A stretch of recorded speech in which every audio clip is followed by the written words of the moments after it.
안녕하십니까. 대구시 새마을회 생명살림연구소 소장 방경곤입니다. 지난 시간에 우리는 우리나라의 공기질에 대하여 알아보았습니다.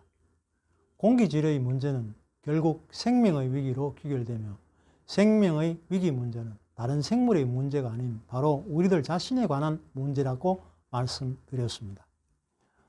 오늘은 물 또한 우리에게 매우 심각한 위기 문제이기 때문에 우리나라의 물 부족과 오염에 대하여 말씀드리겠습니다.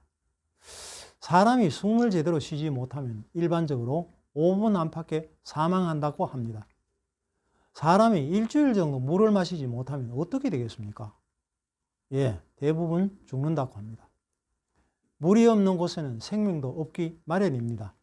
물의 문제는 크게 부족과 오염의 문제입니다.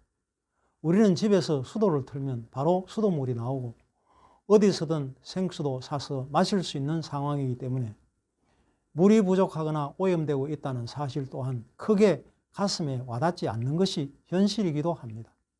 먼저 물 부족의 문제를 말씀드리겠습니다.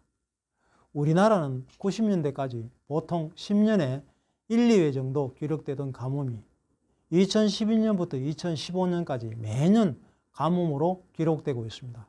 특히 2015년에는 역대 최저 강우를 기록하여 충남 서부는 생활용수 부족에 따른 급수 조정을 할 정도였습니다.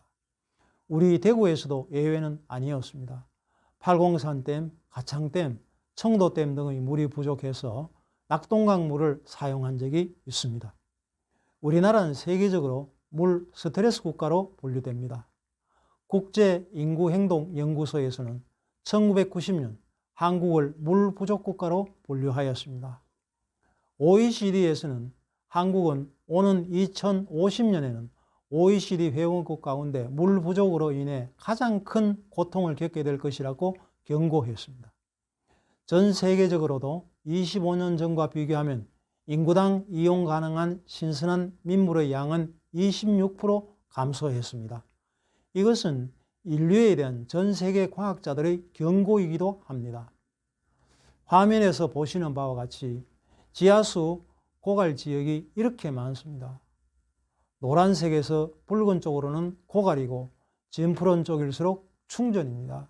특히 2015년 나사에서는 인류가 사용하는 수자원의 35%를 공급하는 전 세계 주요 대수층, 즉 지하수가 고여있는 지층의 물이 급속도로 고갈되면서 물 부족 현상이 심화될 것으로 전망하였습니다.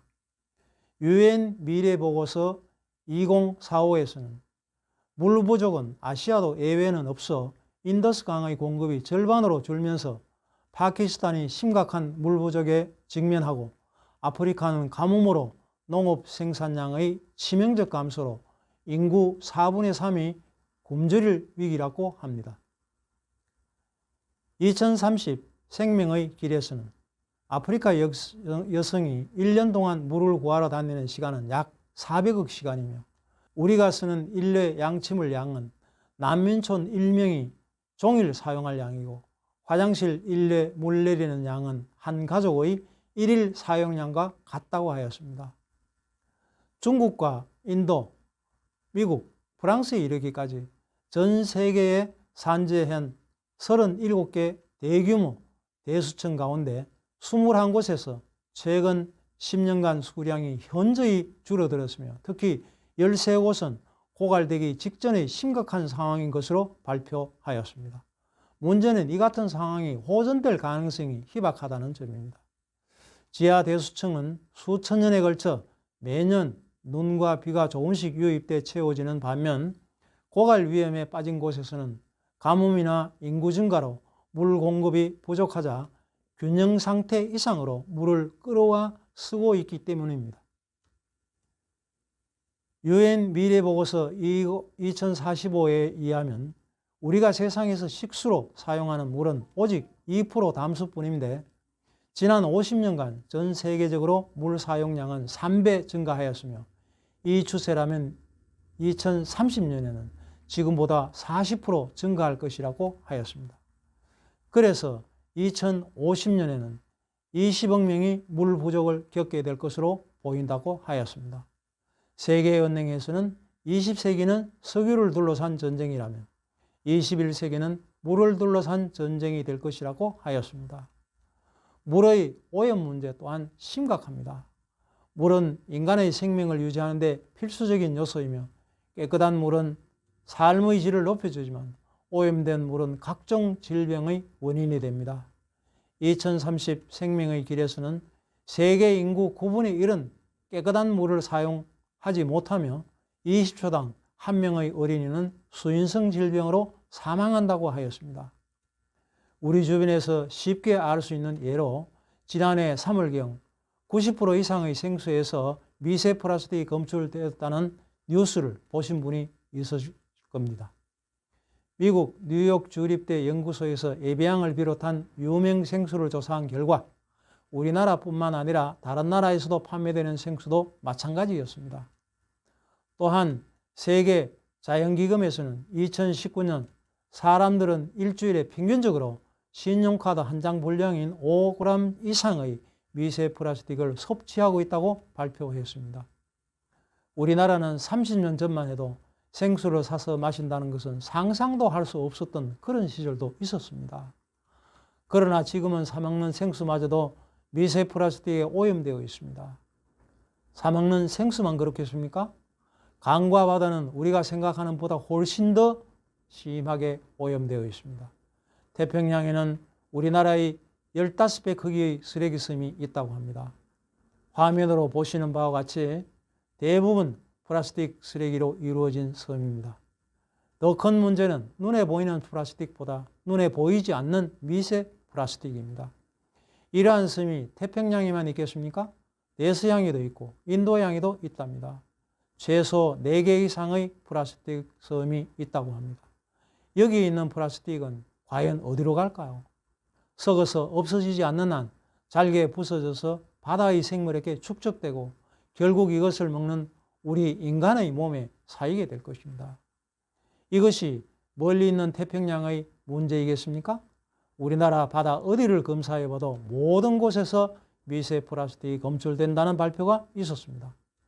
우리가 먹는 생선을 비롯한 해산물에서 미세 플라스틱을 제거할 수 있는 기술이나 방법은 현재로서는 없습니다. 우리가 알든 모르든 그대로 먹을 수밖에 없는 것이 현실입니다. 우리나라는 연간 1인당 의류 섭취량이 50kg 이상으로 세계 1위입니다. 이것은 2위 노르웨이와 3위 일본보다도 많은 양입니다.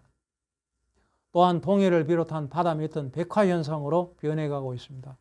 즉 바다 식물이 죽어서 바다의 바닥이 하얗게 되어 죽음의 공간으로 대부분 변해가고 있다는 것입니다.